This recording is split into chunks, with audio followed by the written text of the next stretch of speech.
All right, this time we're going to take a look at proof and how we go about doing proofs. This is basically the filling in of the steps on how we would logically show something has to be true. In this lesson, we're going to take a look at the structure of proof, what's the operation behind it that enables it to work. Then we're going to take a look at the algebraic properties that are involved with that and the things that you should have learned or probably already know based on algebra, depending on how your teacher taught you. They may have taught the properties in particular, or they may not have. We're going to take a look at the three forms of proof. It doesn't matter which form of proof you use. And whenever you come to an assignment, even if it tells you do it this way, I don't require that. What I require you to do is be able to do it any way you can. Choose one you like. Get good at that format before you worry about going to the others. I interchange between all three of them, so a lot of times I'll do my examples in class one and the other than the others because I understand all three of them and can kind of show you what's happening with those proof examples. So pick one, stick with it, and show what's going on. All right. First thing we want to take a look at is the algebraic properties. These are really simple. I just want to throw a few names on a few things here, just so that you'll know what they are. And they usually deal with multiplication and addition because those are the two main properties. Subtraction is addition with negative numbers, and division is multiplication with fractions. So it's really not a big deal in what's going on there. So A plus B is equal to B plus A. A times B is equal to B times A. That's called the commutative. Commute means to move. Property. And then this one, of course, is of addition. This one's of multiplication. So if you have a situation where you need to switch them for whatever reason, then that's the commutative property of addition or the commutative property of multiplication. Just depends on which one you're using, whether you're doing it around addition or if you're doing it around multiplication. All right.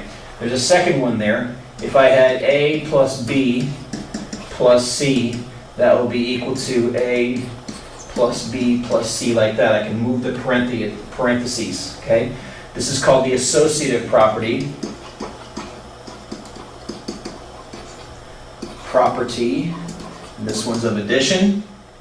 A times B times C is equal to A times B times C, and that's obviously the associative property of multiplication. Same thing, commutative. Commute them, move them. Associative means you can associate them in whichever groups you want as long as you stick with your operations properly. Equality has a few more. First of all, A is equal to A is called the reflexive. Think of it as reflective property of equality. And I don't mind you using the shorthand. If A is equal to B, then B is equal to A. That is called the symmetric property of equality. If A equals B and B equals C, then A equals C. And we can write it in our shorthand notation. That's just equal there. It should be there. This is called the transitive. You'll also hear me sometimes use this type of idea as substitution. I'll talk about that more at a later time. We'll call this transitive for now. If A is equal to B and B is equal to C, then A and C have to be the same. Anyway, it's a transitive property of equality. Then there are four more, and this is just a piece of cake. I'll go ahead and write these in if-thens. If A equals B, then A plus C equals B plus C. That's if you have two equal amounts and you add the same amount to both sides, they're equal. This is the addition property of equality. And then again, if A is equal to B, then A minus C is equal to B minus C. This is subtraction property of equality. Again, if A is equal to B, then A times C is equal to B times C. That's the multiplication property of equality. And last but not least, if A is equal to B, then A divided by C is equal to B divided by C as long as C is not 0. And that's the division property of equality. Okay? So those are the properties you should already know from algebra. I just bring them back out here because I want you need to know them and what the different properties are and what they're used for. Reflexive moves things, symmetric flips them back and forth. Transitive is kind of like a train. If this is equal that, equal that, equal that, equal that, then the beginning goes end. This is a lot like the law of syllogism. And these are just operations that you can switch the operations around or reassociate them up there. Okay, so to our first example, or not our first example, I want to take a look at the structure of proof first. And the idea of the structure of proof is really fairly simple. If I have some set of given conditions A, that's my conditions in an if-then statement, and I say that those conditions lead to conclusion F, I need to be able to prove that. Now, what's difficult about proof, and what makes this a little bit more difficult than some things that you'll be doing until you get used to it, is I have to now fill in the steps. How do I, given the conditions in A, get to the conditions in F? Or lead to that particular conclusion? Well, the answer is really simple. Use the law of syllogism to go from A to F. And I just have to fill in the steps going there. So if I already know baby steps, that A leads to B, and another baby step, B leads to C. Don't take big ones, take baby ones. That's what proof is all about. I'm showing given these conditions, I'll eventually end up in this location. C leads to D, D leads to E, E finally leads to F. And we know from the law of syllogism, or at least you should know from the law of syllogism, that if all these statements are true, then I can make the conclusion A, therefore, causes F. Now I'm missing one piece here, and this is something that's kind of unique to math and something that you'll be doing here a lot. I need to justify each of these steps. How do I know they're true? I can't just say they're true. I've got to have a property from the past that allows me to verify these are true.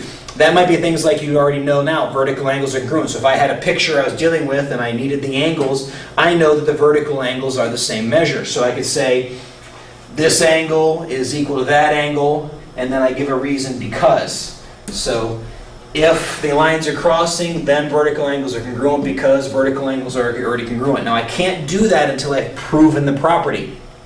I have to build the system up from the base. We started with our base axioms, our ideas about numbers and definitions and that kind of thing. It began up and came up through the algebra properties. I know I can add the same number to both sides of an equal quantity. And then I begin to build the whole system, and mathematics kind of builds up from the bottom in that particular case. So this is true because of a reason. And I do that all the way down. B makes C happen because of this property. And C makes D happen because of this property. And because of this property, and because of this property. And because I verified this is true and here's how I know, this is true and here's how I know, and this is true and here's how I know, I have now established that these are true statements. If these are true statements, then the final conclusion has to be true. And now I have a new true statement that I can use in order to prove something else, whatever A making F happens. So, proofs are based on two things. First of all, they're based on the law of syllogism, that I have to go down logically in order. The then becomes the if, the then becomes the if, and set up the law of syllogism correctly and properly. And then I have to give a reason for each one, why it happens to be true. You'd have to do this in the court of law. If so-and-so, was arrested because he was at the scene of the crime, so he pulled the trigger because, I don't know, whatever. And you would go through and establish motive and all the other things that would go on in the court, but you have to set up a logical system. How do we know it was him? And that's what we do in our courts of law. The second thing it's based on is the premise of if-then, meaning given a certain set of conditions, I can make this conclusion because. And you'll see the three forms of proof that I'm going to be doing the example for in just a second will always follow the if-then-because format. Okay? So, two things. Setting up the syllogism. This is not the only way to do things. There are other ways to go about proving stuff. But we're just beginning this process. We'll introduce some other ideas and techniques to you down the road. Let's take a look at an example. We're going to do a really easy one. We'll do the same one for all three forms so you can get used to the forms. There are more ways to do this, and there are always exceptions to the rule and so on and so forth when it comes to this process. But when you begin to get a tool in your toolbox for you to be able to use. So, we'll do an algebra one. If 3x plus 2 equals 11, then x equals 3. Now we already know that. You guys know how to solve algebra. I'm going to show you, linking to something that you already know how to do a proof. So we're going to do a paragraph proof first. Now remember, the if in a conditional statement is considered to be the hypothesis, or in another way we could say it's the given conditions. We are given, for whatever reason, that 3x plus 2 equals 11. Then we want to take that based on the properties we already know and turn it into x has to be 3. Very simple. You already know how to do this. And this is what it would look like from paragraph form. If 3x plus 2 equals 11, then 3x equals 9. So there's my if and then. Taking my initial given condition, I take my first baby step and go to here. Well, how do I know that's true? And I shouldn't have put a period there, so let's get rid of that. Bye-bye, period. If 3x plus 2 equals 11, then 3x equals 9. And I know that because of the subtraction property of equality. I subtracted 2 from both sides, obviously. Right? So then if 3x equals 9, if 3x equals 9, then x equals 3 because of the division property of equality. Notice, if, then, because, if, then, because. Now I'm done. I've actually reached the end I was trying to get to, which is x equals 3. Therefore, if 3x plus 2 equals 11, then x equals 3. And I make my firm conclusion at the end to be able to prove it. Some people like putting little symbols here, like, you know, they sign their signature or do something else goofy, so I'll do something goofy. We'll make a little, I don't know, wolfy looking thing and put it there, who cares. The whole point is this: I followed my if then because format. You can hopefully clearly see the syllogism that's involved here. And then I also gave my reasons for my 2 intermediate steps. And I took, given that condition, I know that x has to turn out to be B3 because of the algebra properties that we've already established, and that's why I went back over them today. All right, same thing, different format. And this time it's a flowchart. A lot of students don't like this kind. I like this kind because it goes really easy. Let's take my given conditions. 3x plus 2 equals 11. And under each box, I say how I got there. So in this case, I'm just going to write given, because that's the information I was given in order to start the problem. That leads to another box, which is that 3x is equal to 9. How did I get from this box to that box? I can either write it on the arrow or I can write it here. I tend to like to write them on the arrow after the first one. There's no arrow coming to the first one. So this is my given. This tells me this is my starting place. And I get from here to there because of the subtraction property of equality. Notice it's a lot less writing. So Coach Harris, where's the if, then, because? If this given information is given, then this is my next logical baby step because of this property. Okay? That leads to x equals 3. My reason there, as we already know, is the division property of equality. And that leads me to my end. And you can draw your little dog or whatever it is that you want to draw there, if anything, to say I'm done. You don't have to do that. It's just something goofy. I'm just introducing that here just so in case you ever see it.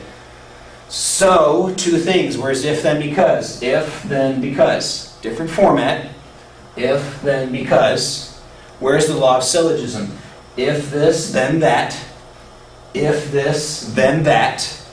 Therefore, if these statements are true, if this, then that. That's the proof. I don't have to write the concluding statement or anything. That's the same proof in flowchart form, right? 2-column proof. This is the traditional way I was taught to do proofs in 2 columns. I don't mind the other ways, and I like this way just as much, and I can interchange between the 3. This one's set up like this. Here you say statements and reasons, and set up a little T-chart like this. A lot of students like this one because of the logical flow that goes on with it. First statement, 3x plus 2 equals 11. How do I know this line is true? Because it's given information. Given is not always the first step, but 80-something% of the time it is. Okay? Number 2. From that, I end up here. Now you can see why a lot of people like that, because that's in the vertical format that they're used to doing. Now obviously we're not going to be doing algebra all the time, we're going to be doing geometry, but the idea here is that you can logically see vertically what's going on. Flowchart tends to go horizontally, though you can build your flowcharts vertically if you want to. What allows me to go from step 1 to step 2? That's the subtraction property of equality. This is the reason I arrived at this step. Step 3, x equals 3. I arrived at that step because of the division property of equality. So then we're going to ask 2 questions. Where's the if then because, which I told you needed to be here, and where is the law of syllogism, and do I need to write anything else? The answer is no, I'm done, I don't need to write anything else. So first of all, where's the if then because? If I got to this spot because I was given that set of conditions, then if this, then that, because. So it's an L shape for your if then because. If, then, because. So there's your if then becauses. Where's the law of syllogism? If this, then that. If this, then that. So, if this, then that.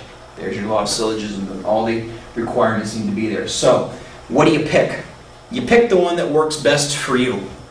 Whichever one you describe. I have a lot of students that love paragraph proofs in the past because they like the way the language flows kind of out of their mouths as they want to try to explain something, as long as you remember the if, then, because. Some students, very few, but some students do like the flowcharts. I tend to like flowcharts a lot because I kind of bring elements together, particularly in complicated proofs. You can kind of start putting things all together in that way. And some students, and a lot of students, pick the 2-column proof because of the logical, neat format that it ends up being. I don't care which way you do it. I'll never require you to do it one way or the other. What I'm interested in you doing is being able to do the proof. Now these are easy. They will get more complicated, and obviously be spending a lot of time on that this year. This is a major topic for geometry and all of mathematics. So, if you have any questions, make sure you talk to me. I'll be happy to give you any help that I can. Until next time, see ya.